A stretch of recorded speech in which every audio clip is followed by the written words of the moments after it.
Hey everyone, so here we are, chapter 15 of Lion, Witch, and the Wardrobe. When we left off, it was a really sad chapter. Aslan the lion was, sacrificed himself basically so that he could be traded for Edmund. And in that chapter, he was beaten and shaved and tied down. And when we left off, the White Witch had killed him. So it was just a really kind of a sad time. Here we are, chapter 15. This is called Deeper Magic from Before the Dawn of Time. Well, the two girls still crouched because remember, Susan and Lucy were there. Hold on one second. Okay, I'm back. Susan and Lucy were supposed to have walked back because Aslan let them walk with him to a certain point and then told them to turn away and go back, but they didn't. They had hidden those bushes, so they saw all of this happening. Aslan didn't mean for them to see any of it, but they didn't listen and go back. While the two girls still crouched in the bushes with their hands over their faces, they heard the voice of the witch calling out, "Now follow me all, and we will set about what remains of this war. It will not take us long to crush the human vermin and the traitors now that the great fool, the great cat, lies dead." At this very moment the children were for a few seconds in a very great danger.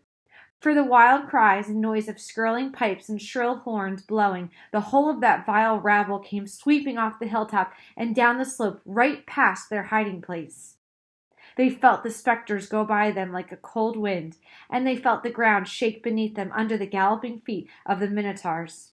And overhead there went a flurry of foul wings and a blackness of vultures and giant bats.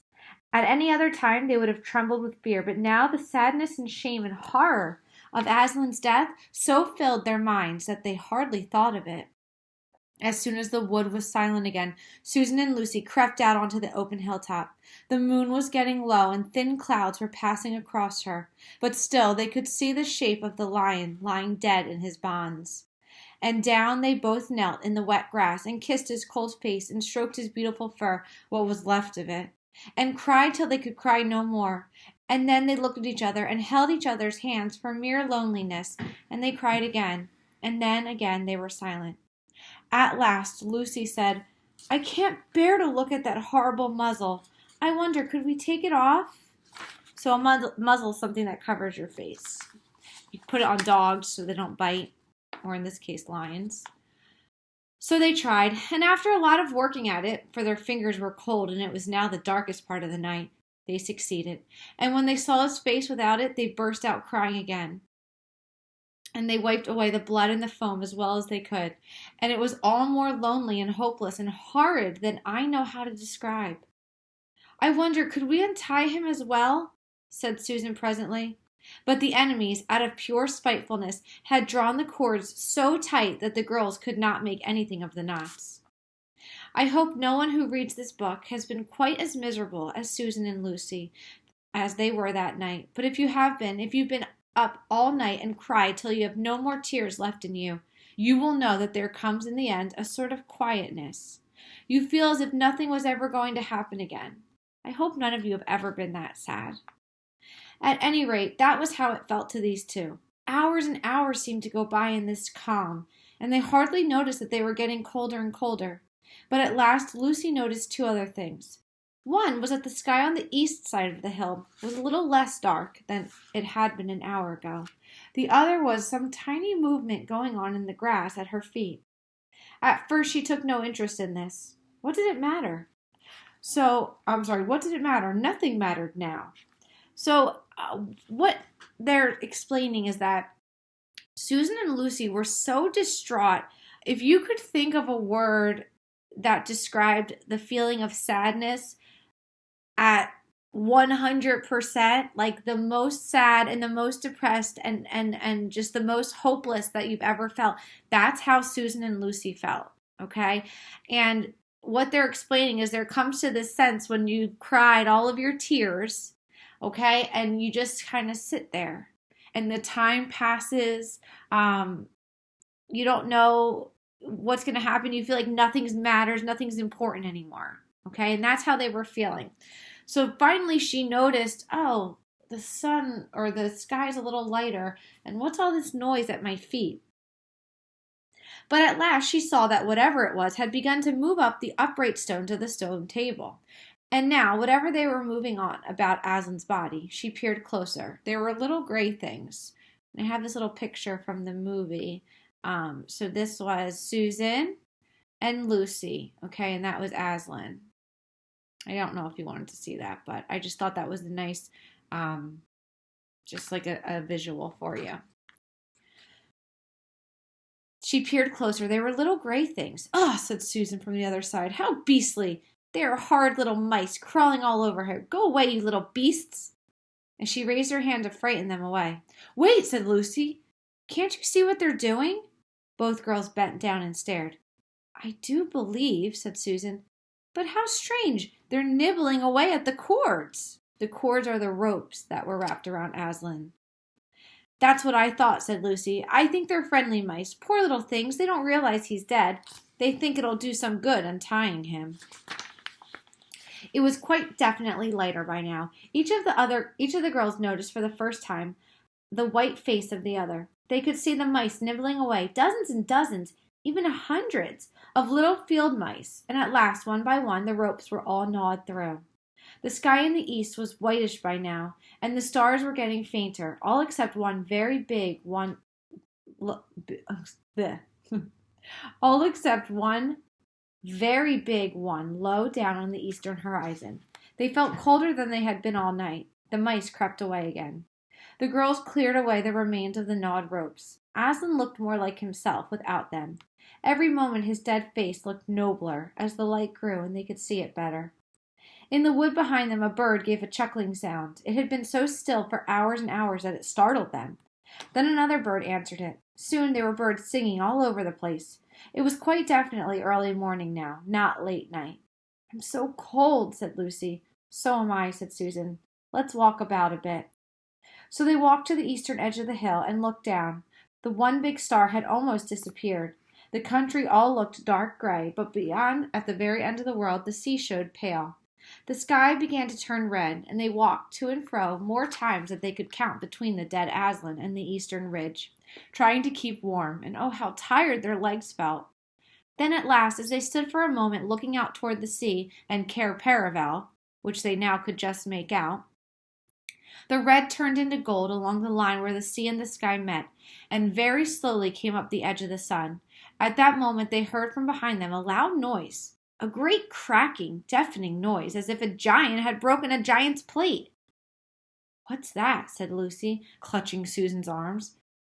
I feel afraid to turn around," said Susan. "Something awful is happening."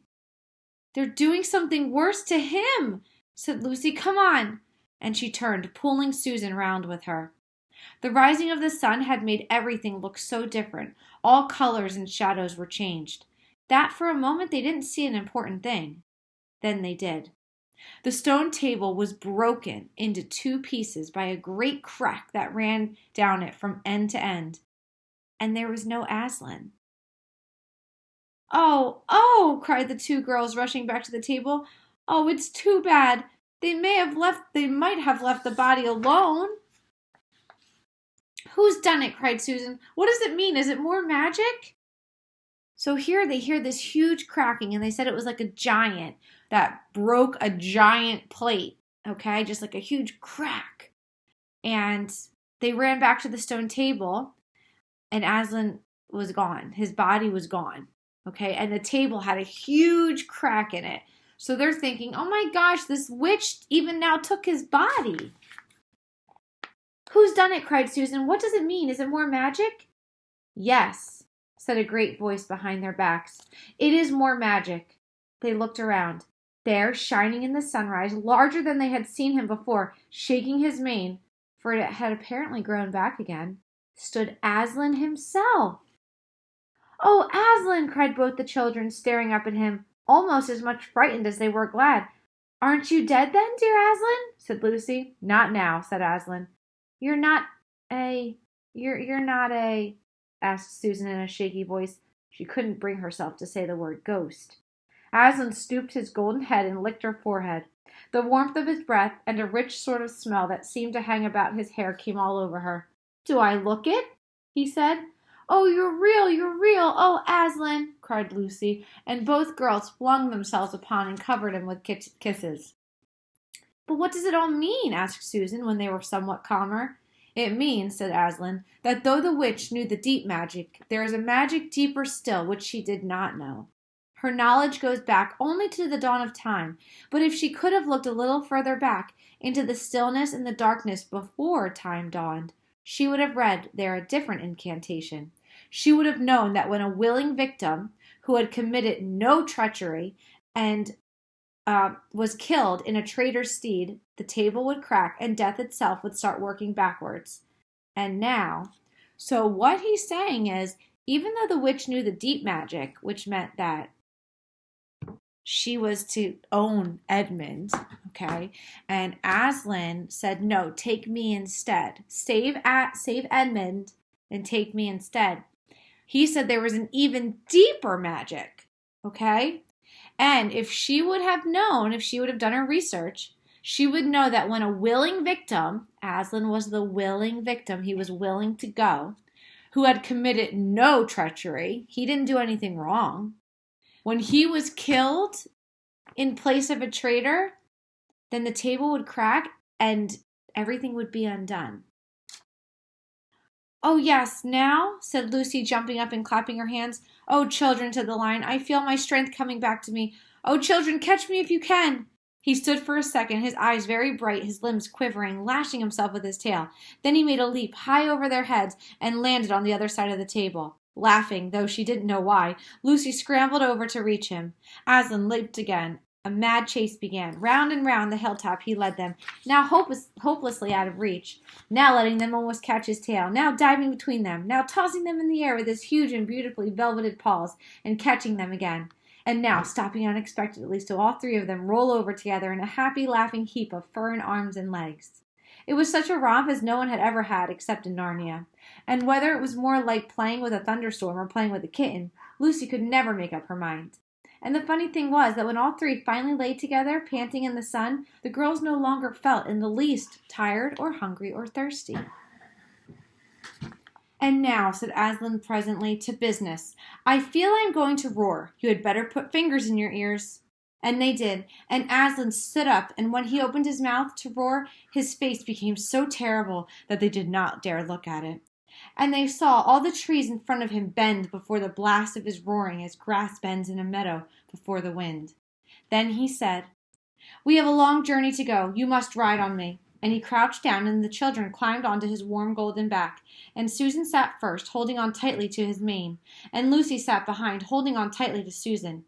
And with a great heave he rose underneath them, and then shot off faster than any horse could go, downhill and into the thick of the forest. That ride was perhaps the most wonderful thing that had happened to them in Narnia. Have you ever had a gallop on a horse? Think of that. Then take away the heavy noise of the hoofs and the jingle of the bits, and imagine instead the almost noiseless padding of the great paws. Then imagine instead of the black or gray or chestnut back of the horse, the soft roughness of golden fur, and the mane flying back in the wind. And then imagine that you are going about twice as fast as the fastest racehorse. But this is a mount that doesn't need to be guided and never grows tired. He rushes on and on, never missing his footing, never hesitating, threading his way with perfect skill between tree trunks, jumping over brush and briar and even the smaller streams, wading the larger, swimming of the largest of all. And you are riding not on a road, nor in a park, nor even on the downs, but right across Narnia, in spring, down solemn avenues of beech and across sunny glades of oak. The wild orchards of snow-white cherry trees past roaring waterfalls and mossy rocks and echoing caverns, up windy slopes alight with gorse bushes, and across the shoulders of heathery mountains and along giddy ridges and down, down, down again into wild valleys and out into acres of blue flowers. It was nearly midday when they found themselves looking down a steep hillside at a castle. A little toy castle it looked from where they stood, which seemed to be all pointed towers. But the lion was rushing down at such speed that it grew larger every moment, and before they had time to even ask themselves what it was, they were already on level with it. And now it no longer looked like a toy castle, but rose frowning in front of them. No face looked over the battlements, and the gates were fast shut, and Aslan, not at all slacking his pace, rushed straight as a bullet toward it. "The witch is home!" he cried. "Now, children, hold tight."